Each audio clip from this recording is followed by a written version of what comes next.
शिक्षामि दन्ते शुद्धभक्ते कौशकोकवोतशालोचैन अङ्गोभङ्गपौडे पाहुडे प्रेमं शुद्धपीडिमाणवोक्तुरुदे चोर्याचे शुद्धतैत्वितं कायं शरणित्कालं पञ्चेमि पूजिमि वन्दामि वंशामि दुःखकोकमको बोहिलां शुभे गमनं समाधिमरणं जिणगुणसम्पत्तिरोमच्चम् अथ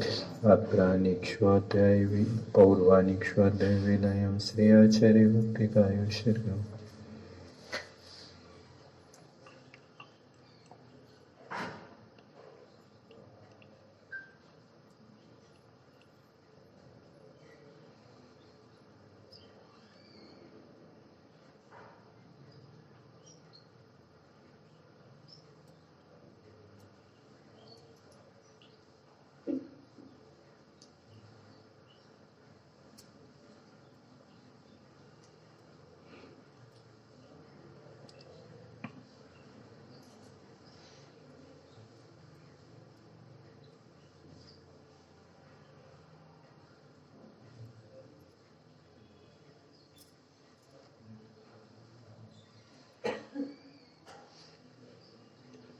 सुचरित पारकी शुभमति पठन्ति शुचिरित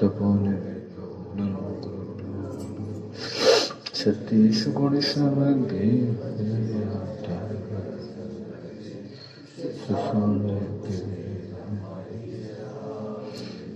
गुरुभक्ति संयमे तरन्ति संसारसागरं घोरं छन्नत्यटकं जमन्मलं न पावयन्ति ये नित्यं विद्मन्त्रहोमनिरता ध्यानाग्निहोत्राकुला षट्कर्माविरतास्तपोधनतया साधुक्रिया साधु शीलप्रावरणा गुणप्रहरणा चन्द्रार्कतिः ज्योतिका नक्षत्रार कपाट पाटनवटा प्रेरयन्तु मां साधव गुरुवा पन्तलो नित्यं ज्ञानदर्शनायका चरित्राणगम्भीरा मोक्ष इच्छामि भन्ते आयुर्भक्ते कौशकोकवोतशालोचैन शमनात् सन्दर्शनसमुच्चयजुत्तानं पञ्चविहाचारणम् ऐरणम् ऐराधीशुनाविदेशणम् वत्सायणं त्रिगुणपालयणं श्रविशाहूढं शयानिचकानं पञ्चमी पूजयामि वन्दामि वंशामि दुःखको शुभेगुणं समाहिमरणं चिरगुणसम्पत्तिर्होमच्च नमः श्रीवर्धमानाय निर्धूतकलिलात्मनि शालोकानां त्रिलोकानां।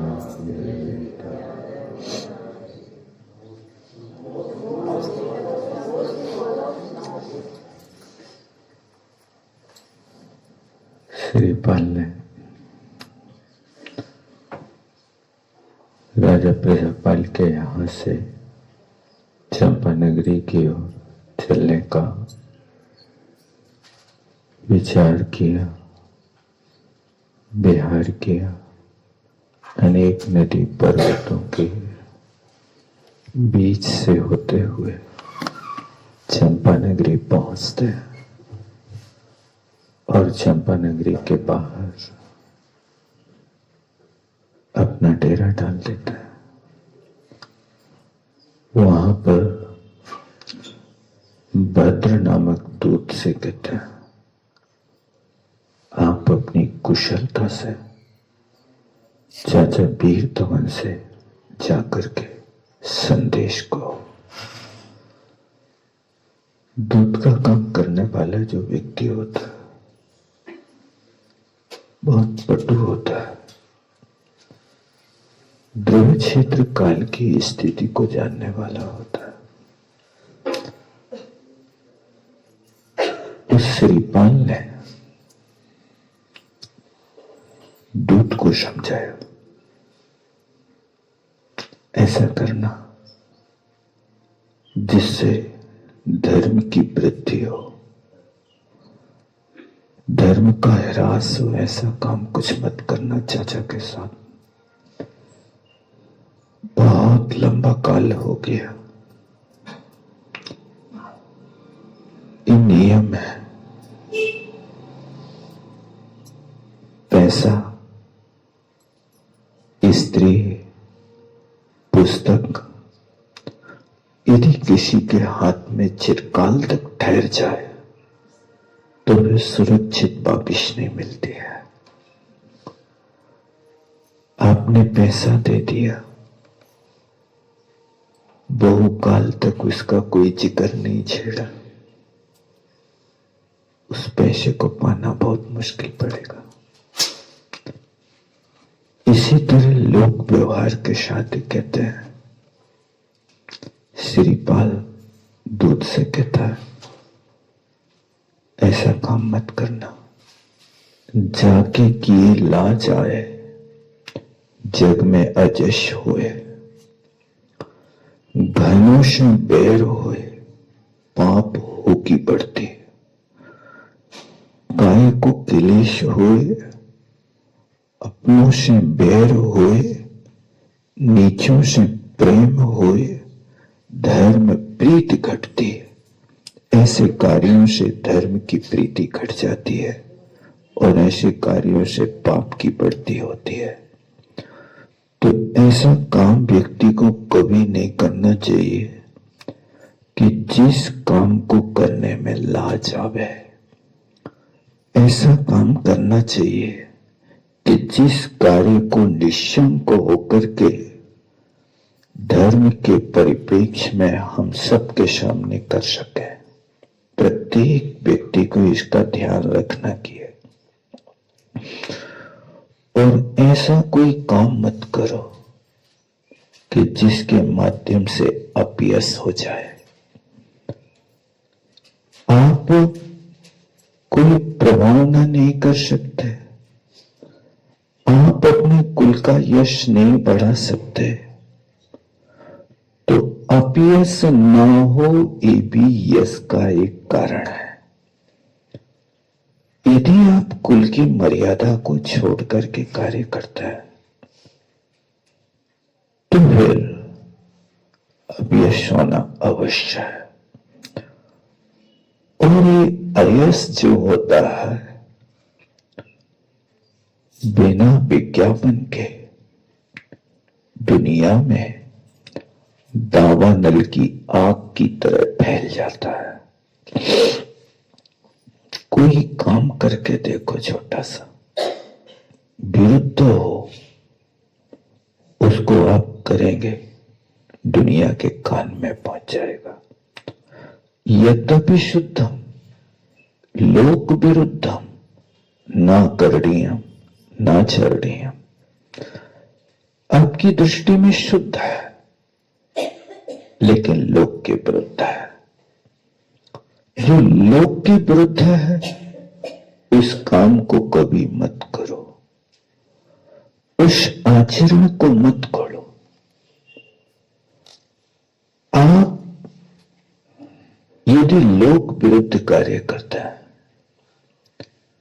यदि शराब की दुकान पर खड़े होकर के तुम दूध भी पियोगे तो लोग क्या कहेंगे, शराब पी रहा।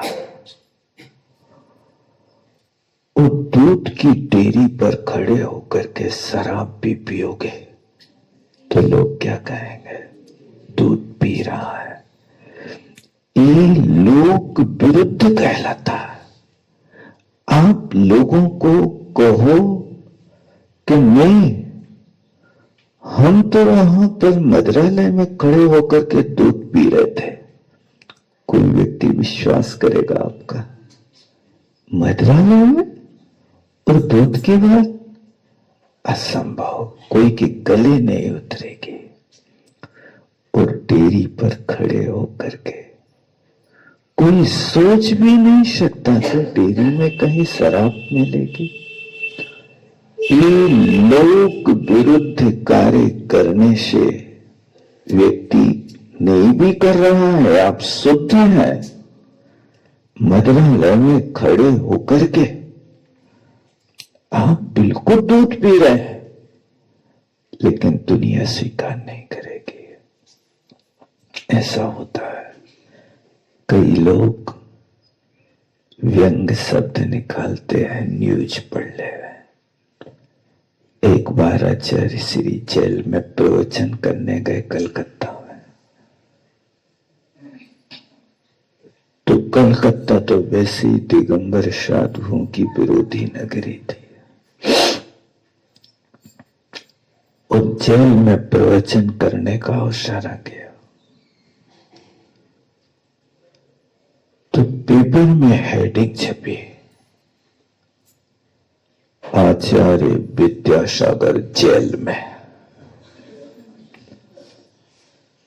सारे लोग दिल मिला गए, क्या हो गया जेल में? पता लगा जेल में प्रवचन हुआ है आज। यद्यपि शुद्धम लोक विरुद्धम, आपने ये नहीं लिखा कि आचार्य भगवान का संबोधन आज जेल में।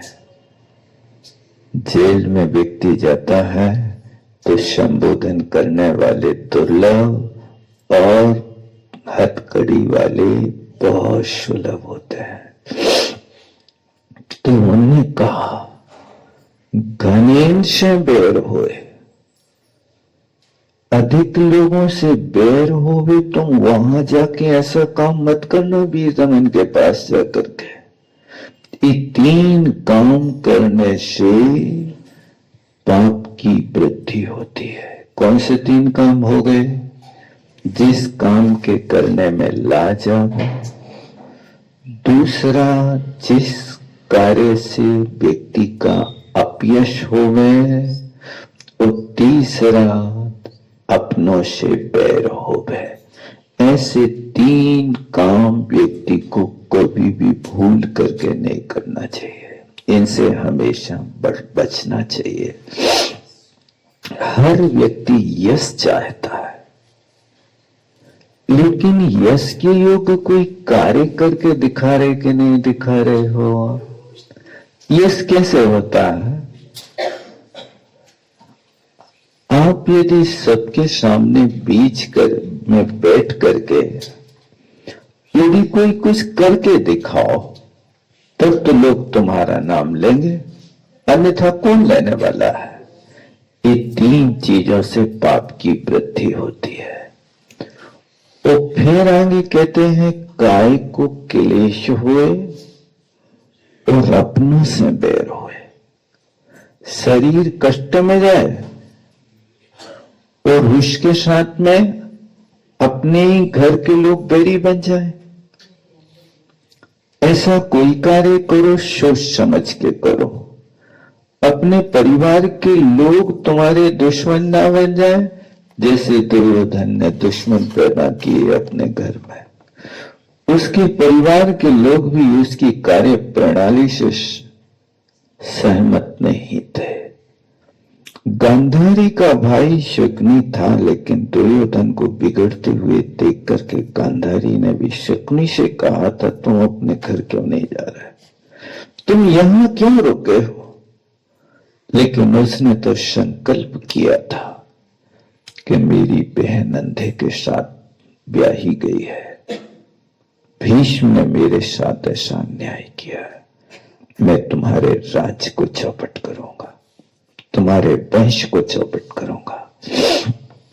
ये उस शकुनी का संकल्प था, लेकिन गांधारी ऐसा सोचते नहीं थे, लेकिन कुछ कर नहीं सकते।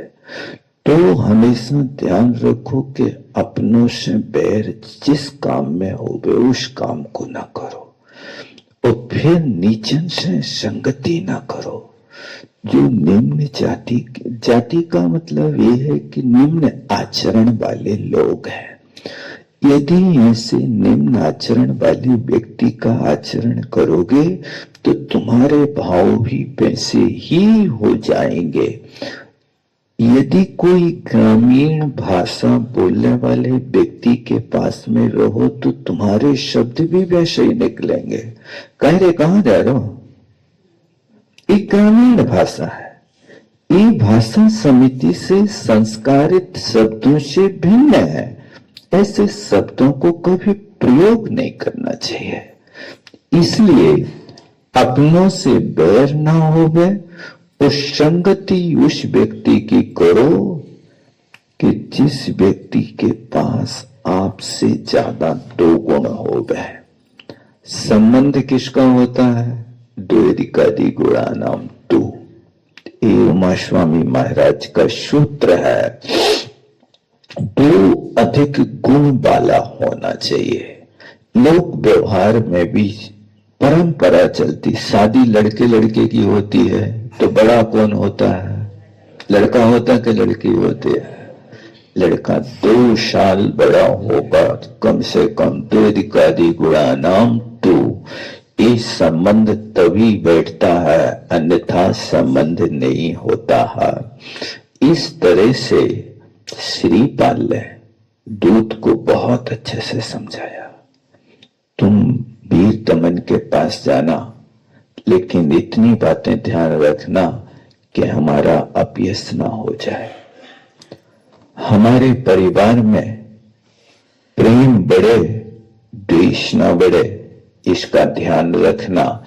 ये सब चीजें धर्म की परंपरा बनी रहे, ऐसा उनने समझा बुझा करके भद्र नामक दूत को वीर दमन के पास भेज दिया।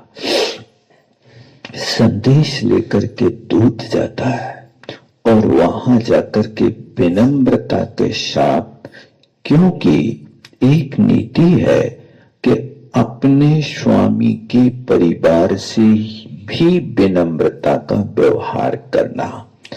गुरुजी से पढ़ते हो तो गुरुजी की पत्नी गुरु माता से भी गुरु जैसी विनम्रता रखना। गुरु से पढ़ते हो तो उनके बच्चों से भाई जैसा व्यवहार रखना। तब प्रीति बढ़ेगी, प्रेम बढ़ेगा। पक्षपात करोगे तो फिर ये कार्य नहीं होगा। इसलिए वहां, यहाँ खाली है जगह है जहाँ बंद है।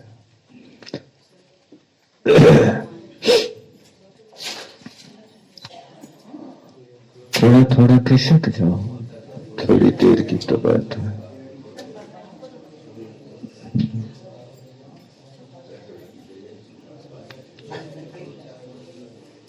तो दूत ने विनम्रता का व्यवहार इसलिए बनाया कि महाराज श्रीपाल का परिवार है, हम श्रीपाल के दूत हैं।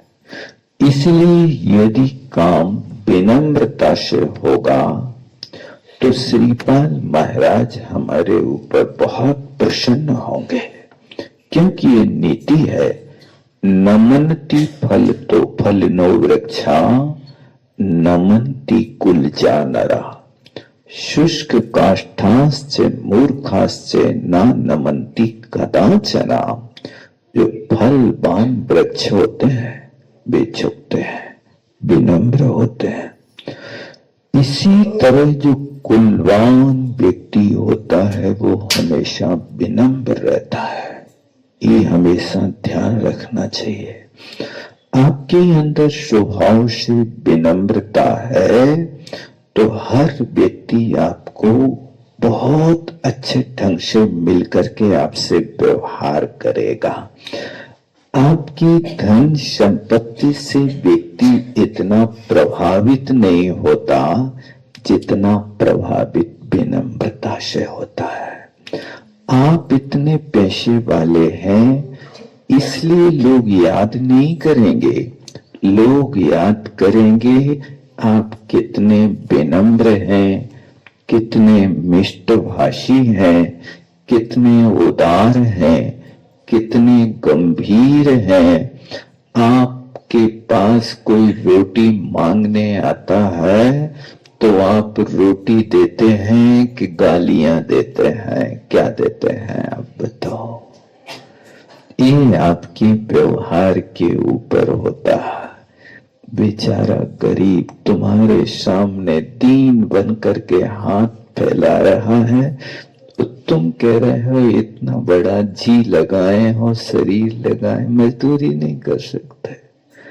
क्या करें, कर्म का उदय ऐसा कि बेचारे लोगों को मजदूरी भी नहीं मिलती है, वे ऐसे संकट में रहते हैं, क्या कर सकते हैं। तो यहां पर अपन को ये ध्यान रखना कि जो व्यक्ति आपको यदि योग्य समझता है और योग्य समझ करके अपनी कोई बात आपके सामने रखता है, तो वास्तव में आप उसके लिए कभी निराश मत करना।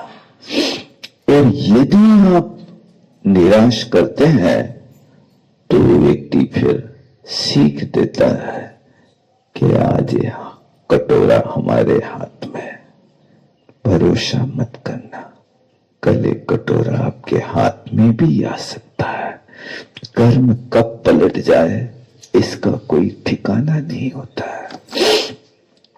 ऐसी बहुत अच्छी सीख श्रीपाल ने दी और वहां जाकर के बहुत विनम्रता के साथ कहा, हे स्वामिन, आपके लिए बहुत बड़ी प्रसन्नता की बात है, आपके राज्य के सहयोगी श्रीपाल राजकुमार यहाँ पर पधारे हैं और वे अपेक्षा रखते हैं कि अपने भाईजनों से, अपने काका बेड़ों से विनम्रता के साथ मिल करके यहाँ पर अपना जीवन यापन करना चाहते हैं। राज्य आप ही करें, ऐसा पहले तो दूत ने वीर दमन के हृदय को जानना चाहा। राज्य आप करेंगे या श्रीपाल करेगा, ये सवाल नहीं है, ये तो आपके हृदय की बात है कि पहले आपसे कह रहे कि राज्य आप करेंगे, तो राज्य तो उनका है और आपकी तो ये बात होना चाहिए कि जब उनने कहा कि आप करेंगे तो आपको कहना चाहिए राज्य उनका है, मैं तो रखवाली कर रहा था, मेरा थोड़ी है। ये सामने वाला व्यक्ति विनम्रता के साथ कहता है तो बात बन जाती है, और यदि वो कुछ और भाव लेकर के कहता है तो फिर बात बिगड़ जाती है। दूत ने उनके हृदय की बात को जानना चाहा, लेकिन वीर दमन ने कहा, राज्य तो मेरा ही है, क्या कहीं गुजारा श्रीपाल का हो नहीं रहा है? यहाँ पर रोटी के टुकड़े तोड़ने के लिए क्यों आ रहा है? ऐसे भद्र दूत समझ गया कि नियत इनकी बुरी है, ये ग्रहण की हुई वस्तु को वापिस करने को तैयार नहीं है। ये समझ गए और वो नीति याद में आ गई कि अपनी वस्तु किसी के हाथ में दीर्घ काल तक चली जाए तो फिर वापिस सुरक्षित नहीं मिलती है।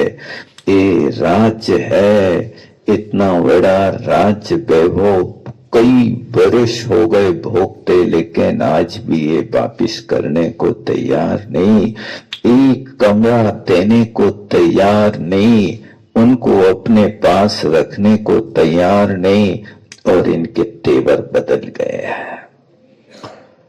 ऐसी बात जब दूत ने सुनी तो दूत कहता है, महाराज आप बताएं कि बीरबल के साथ करना क्या है, क्या करना है? बीरबल चाहता है अपनी खैरियत तो वापिस लौट जाए, सकल ना देखा है। देखो ये संपत्ति कितने व्यक्ति के अंदर निकृष्टता भाव पैदा कर देती है। इतनी विपत्तियों से लौट करके आने वाले व्यक्ति से मिलने का मन नहीं हो रहा है। इन लोगों के अंदर भाव होता कि कोई दीर्घ काल के बाद आता है तो चलो अपन मिलकर के आते हैं, उनसे एक तीसरा व्यक्ति सोचता है, लेकिन परिवार का व्यक्ति एक गलत बात सोच रहा। वहां समझाने के बाद भी वीर दमन को कुछ भी समझ में नहीं आया।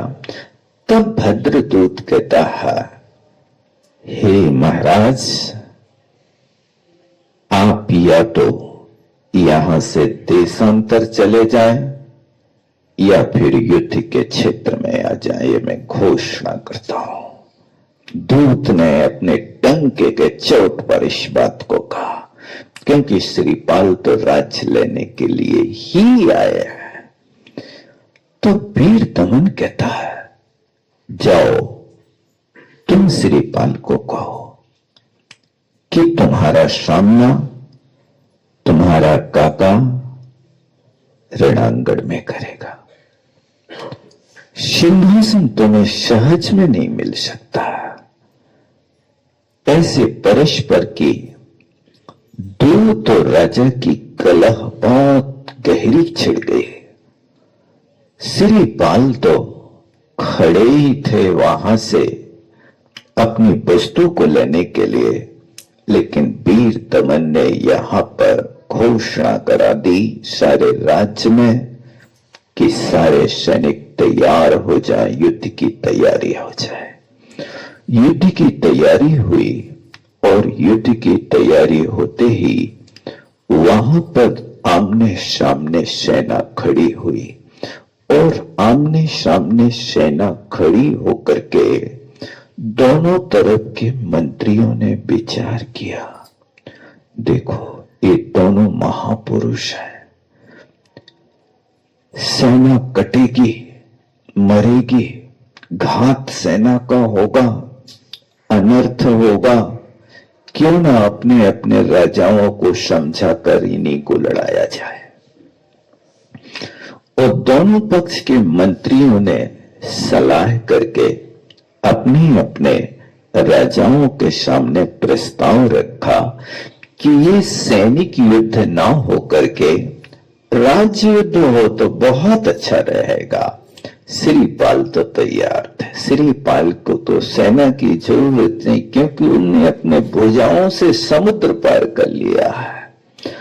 अब जिस व्यक्ति ने 1 महीने तक समुद्र पार किया हो, अब ये छोटे मोटे युद्ध रूपी समुद्र को पार करना उनके लिए तो तेरे हाथ का काम है। वैसे भी कोटि भट्ट श्रीपाल 1 करोड़ योद्धाओं की शक्ति जिनके पास है, उनके लिए युद्ध कोई मायना नहीं रखता। हर व्यक्ति का पुण्य अपना अपना होता है।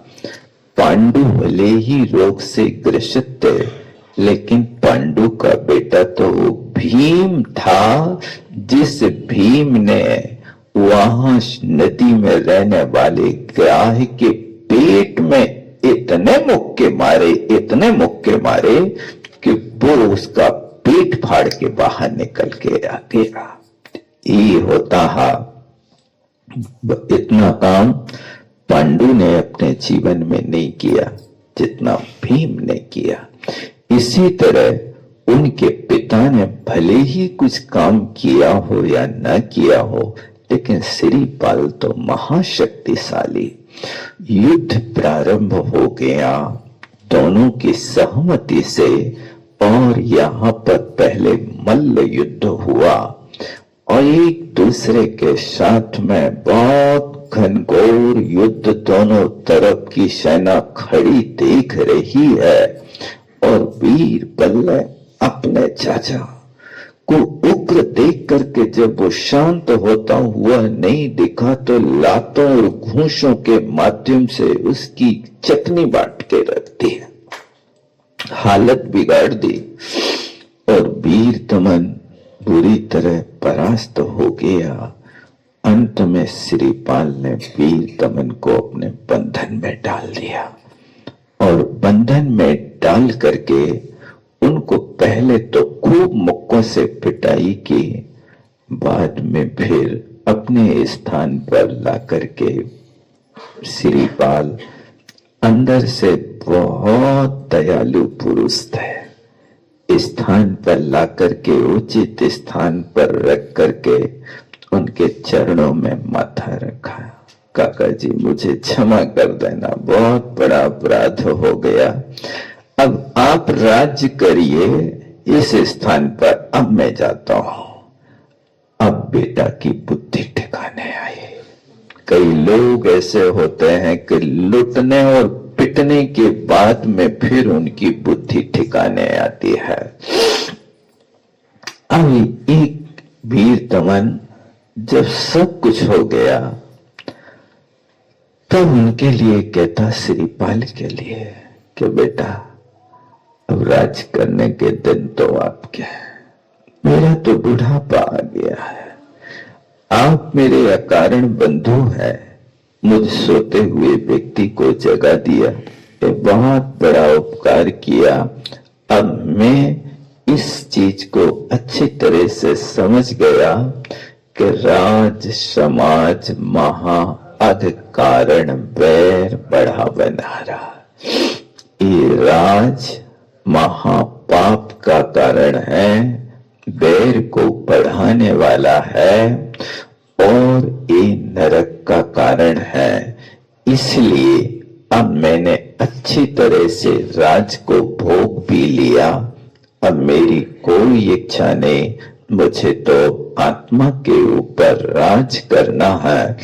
ऐसा विचार करके वीर दमन श्रीपाल को अपना राज्य सौंप करके और वहां पर बेचा करके ज्ञान सागर मुनि महाराज के चरणों में याचना करते हैं कि हे भगवान, मैंने आज तक संसार में ठोकरें खाई, बस कारण ये है तुमको बिन जाने जो कलेश पाए सो तुम जानत जनेश।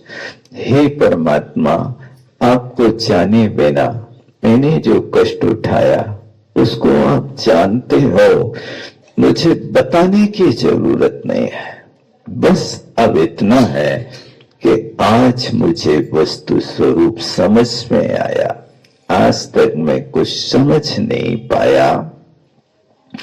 ऐसा वो ज्ञान सागर मुनि महाराज के चरणों में अपने आप को समर्पित करते हैं और शरीर तो वैसे ही उनका श्रीपाल ने झकझोर के रख दिया था, लेकिन अब देखना है कि मरता क्या ना करता।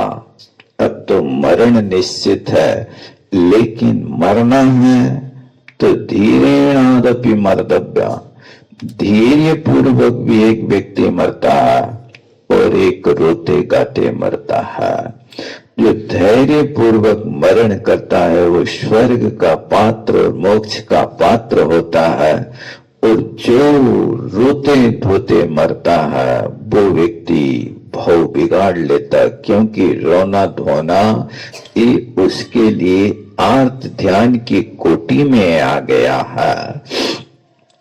इसलिए हर व्यक्ति को आचार्य श्री हम लोगों के लिए उस समय संकेत करते थे बार बार।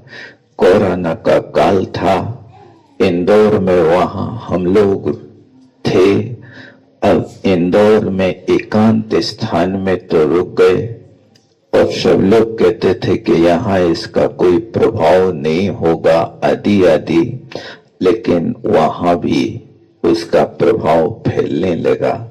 तब आचार्य श्री ने अच्छे ढंग से सब महाराजों से कहा, सावधान रहना, जैसे बॉर्डर पर खड़ा हुआ सैनिक प्रतिपल मरने को और मारने को तैयार रहता है, एक आर्डर वहां से होगा, दनादन गोलियों से भूंज देगा शत्रु को, अथवा वो शत्रु वहां से भूंज दे तो भी कोई घबराने की बात नहीं।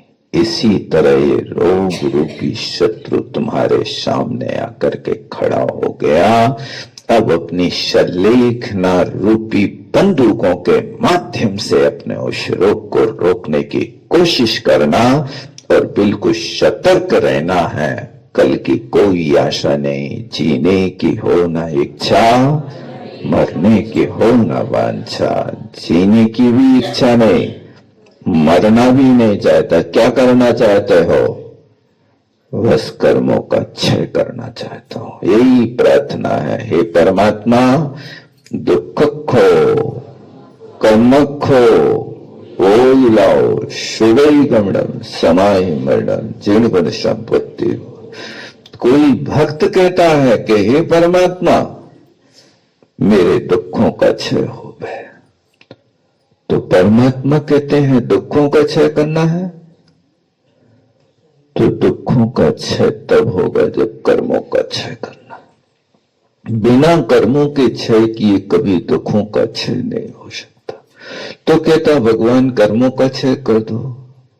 तो कहते कर्मों का क्षय करना तो बुद्धि का लाभ लेना होगा। तुम्हें रत्नत्रय की आराधना करना पड़ेगी। तुम दे रहे हो सो हम ले रहे हैं, ऐसा नहीं। लेने देने का व्यापार यहां मोक्ष मार्ग में नहीं होता है। उस साधक की स्वयं की प्रवृत्ति होती है। वैराग्य 3 प्रकार का होता है, एक स्वभाव से, एक प्रभाव से और एक अभाव से। एक स्वभाव से वैराग्य ऐसा है कि जैसे चंदू स्वामी थे, वैरागी हो गए, दीक्षा लेने के लिए चल पड़े। मां कहती है बेटा, जब तक मुझे ठिकाने ना लगा दो तब तक तुम न जाना। मां, कैसे होगा? तो मुझे सेवा की जरूरत है। तो मां ने युक्ति बदली कि यदि शादी हो गई तो शादी के बंधन में ये कहीं भाग नहीं पाएगा, क्योंकि नीतिकार कहते हैं शादी करना, बता दूं, 50 वर्ष का सश्रम कारावास होना है। क्या? शादी करना 50 वर्ष तक सश्रम। ऐसा नहीं कि पलंग पे लेटे रहो। मेहनत करो, तगाड़ी चलाओ, कमा के लाओ। यदि नहीं लाए तुम कमा के, तो घर में पैर रखते ही सुनना पड़ेगा, चूड़ियां पहन के बैठो घर में, जब घूंघट डाल लो, क्योंकि जरूरत है। ये होता है। तो यहां पर मैं एक कह रहा था कि गृहस्थी बसाना ऐसा है, सरल नहीं है, बहुत कठिन होता है। लेकिन वीर योद्धा उसको भी पार करके निकल जाता है, उसमें भी धैर्य रखता है। इसलिए कभी भी इस कार्य से घबराने की जरूरत नहीं है। उसमें आप धैर्य पूर्वक कार्य करो। और वहां पर जब मुनि महाराज दीक्षा दे देता है और वो अपने आत्मस्वरूप में लीन होकर के वीर दमन स्वर्गारोहण कर जाता है। श्रीपाल अब चंपा नगरी में प्रवेश करते हैं, निष्कंटक राज जमाते हैं और चंपा नगरी में पुनः घोषणा करते हैं कि पट्ट रानी का पद यहां पर राज सिंहासन पर बैठते ही मैना सुंदरी को दिया जाता है। ऐसा वहां पर उन्हें राज सिंहासन चलाया और वहां पर राज करते हुए कई वर्ष बीत गए। इसके बाद में सभा में एक दिन बैठे थे, चमर ढुलाए जा रहे थे। वहां पर वनपाल उनके लिए एक साथ सभी ऋतुओं के फल फूल ला करके रख देता है। और जैसे ही उन असमय में आई हुई फल फूलों को देखते हैं तो पूछते हैं, आज क्या कारण है? तुमने किस देवता को मना लिया कि आप इस समय ये फल अश्मय के लेकर के आ रहे हो? तब वो उनका जो माली था बहुत उत्साह के साथ कहता, भगवान आपके उद्यान में अवधि ज्ञानी सुरसागर महामुनि महाराज शशंक पधारे हैं। ऐसा जब श्रीपाल को संदेश दिया तो श्रीपाल अपने स्थान से आगे बढ़कर के गुरु भक्ति करता है। चरणों में मस्तक रख करके 7 कदम आगे बढ़ के उनकी आराधना करते हुए श्रीपाल मुनि महाराज के दर्शन के लिए तैयार होता है। और होता भी है कि जो निकट भव्य होता है उनको साधुओं के अपने आप में आगमन की बात सुनकर के हृदय में वो उत्साह होता है कि जैसे किसी व्यक्ति के घर में चिरकाल से प्रतीक्षा करने के बाद पुत्र रत्न की प्राप्ति होती है, ऐसी उनके लिए अनुभूति होती है। और जो भव्य नहीं है, दूर भव्य है, उन व्यक्तियों को तो लगता है कि अब तो समय खराब होगा, महाराज आ गए, अब पता नहीं कब तक रुकेंगे, कितने बार चौका लगाना पड़ेगा, क्या होगा। ऐसे कई लोगों के अंदर भाव होते होंगे। यहाँ पर श्रीपाल जाते हैं और वहां देखते हैं कि महाराज अपने आप में ऐसे प्रतिमावतारूढ़ है कि वहां पर सारे के सारे जंतु बैर भाव को छोड़ करके सांप नेवला उनके निकट घूम रहे, हिरण और सिंह उनके इर्द गिर्द घूम रहे हैं।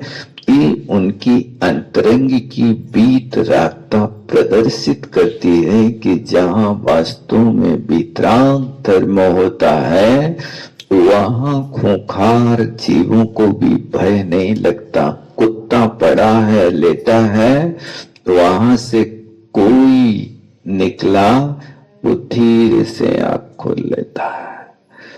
यदि कोई ऐसा खतरनाक व्यक्ति होता तो भाग देता है, और कोई महाराज वगैरह निकलते तो शांति से पड़ा रहता है। वो वहां से उठ के भागने का भाव ही नहीं करता है।